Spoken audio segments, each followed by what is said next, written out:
Remember Leah Thomas, the swimmer for the University of Pennsylvania? A man who said he's a woman, and he broke all these records. In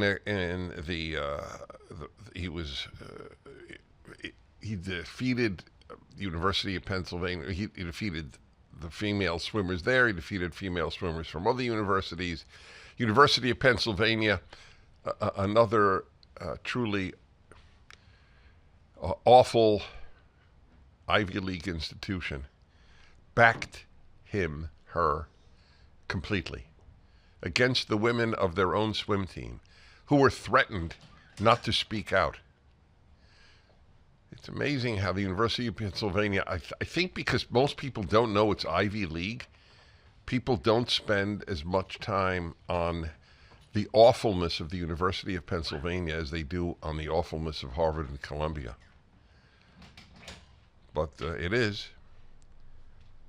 Leah Thomas will not take part in the upcoming, as the New York Post, upcoming Paris Olympics after losing a legal battle in which she argued. It's interesting that the New York Post just says she. You know, what I would do, I wouldn't say he. If I were writing the article, I want to acknowledge that. I would just repeat the name. I would have said a legal battle in which Thomas argued the rules prohibited. Then you have to do her or him. It's tough. All right, anyway. So Leah Thomas lost this legal battle, prohibited from participating. Thomas argued that the prohibitions were invalid and unlawful. Thomas competed for 3 years as a male. I mean, this is really mind-blowing, no? On the University of Pennsylvania swim team, where he didn't do much. But once he said he was a she, dominated the field of biological women to become the first openly trans person to win an NCAA division title in 2022. The matter was adjudicated by the Court of Arbitration for Sport, a Swiss-based international body for settling disputes that arise within the world of high-level athletics. And the Court of Arbitration for Sport wrote in its 24-page decision that Thomas was, quote, simply not entitled to engage with eligibility to compete in WA. What is WA? Competitions. World Athletic, I guess. World Athletic Competitions. My report would have been one word. What would have been one word? My report would have been one word. Oh, if you had written the report, it would have been one word. Yeah. No. No. No, but you might have added "Have a nice day." I wouldn't have. You would not have. I would have. Okay, I get it. In a statement, World Aquatics, not World Athletics, World Aquatics touted the ruling as a major step forward in our efforts to protect women's sports. World Aquatics policy was introduced after Thomas easily defeated Olympic silver medalist Emma Weyant by 1.75 seconds to claim the NCAA title in the women's 500-yard freestyle event. I didn't know that. So Thomas, 1 3/4 second is an enormous defeat, and he defeated the woman who was the champion of the country. This was NCAA, not University of Pennsylvania against another university. In a subsequent attempt to include as many athletes as possible, World Aquatics introduced a new. This is the last sentence that I want to read to you from this. This is the best.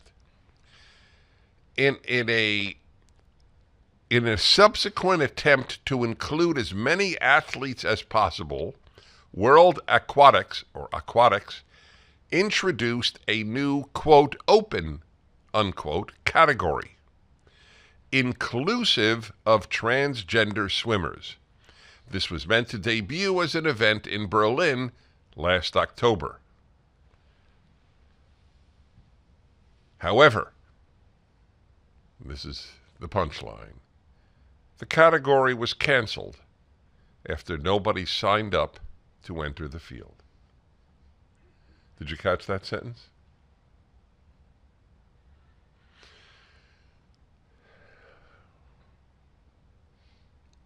Wow. Nobody. That's astonishing. Nobody. I feel bad for any one of you who has a relative or friend who believes that it is fair for men who say they're women to compete in women's sports. See, this is not a political issue. This is an issue of common sense, of common decency. That's all it is. Men cannot, it is irrelevant what a man says he is with regard to women's sports or women's prisons or women's shelters. If you feel you're a woman, okay, we're not here to tell you what you should feel about yourself. But we have to protect women. I reported to you last week about the guy who said he was a woman to get into a women's prison and then raped 2 women. Now, if he raped 2 women, do you believe he's a woman? Are there any other female rapes in prison?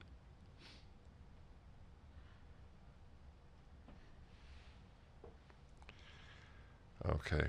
But I feel for you because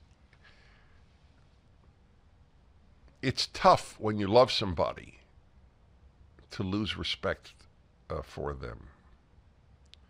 I'm not saying all respect, but lose respect. It's a very painful thing. It's not a matter of just we disagree. There's something wrong with the way you think. If you think it's fair for a man who says he's a woman to compete against women. It goes well beyond difference of opinion. For the full episode of The Dennis Prager Show, go to pragertopia.com, sign up, and become a full member.